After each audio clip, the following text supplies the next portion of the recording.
So each week we add a new voice to the show. We've been adding vloggers or people who write blogs. In this case, we have one of the sites I go to a lot for news. It's called Shock Till You Drop, and the managing editor is Ryan Turek. We asked him which film was most significant to him in the genre, and the answer is almost uncanny given who our guest is tonight, and I swear that he had no idea who our guest was. Let's check out Ryan's vlog. Hey, I'm Ryan Turek, the managing editor of ShockTillYouDrop.com, and I am standing in front of pretty much the only movie poster I have hanging in my house. I mean, I have other art in my house, obviously, but if there's one movie poster that's going to take up space on any wall, it is this one, Fright Night.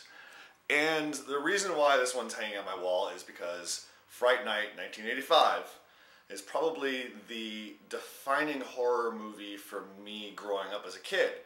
I remember my dad took me to go see it on opening night. This was a summer movie when it came out in '85. And I remember he took me out with my grandmother out to the movie. And we were on our way to the theater, and about halfway there, he pulls the car over and he says, "Listen, this movie's going to be scary. You know, can you handle it?" And I was like, "Yeah, I can handle it." He's like, "Look, if you can't handle it, I'm going to let you out of the car and you can walk home." And you know, I stepped up. I wanted to see Fright Night, and I think it was like the first horror movie for me that showed that horror movies could be a blast. I mean, you know, growing up, you know, at the time that Fright Night came out, I hadn't seen that many horror movies, but because I think it was like 9 or 8. But yeah, it was the first movie that showed that horror movies could be fun. Horror movies can have great characters, and of course, obviously, it set me down a vicious path of seeing tons of other flicks. But yeah, Fright Night just defined it, and I think it also kind of set the course for me in terms of my tastes.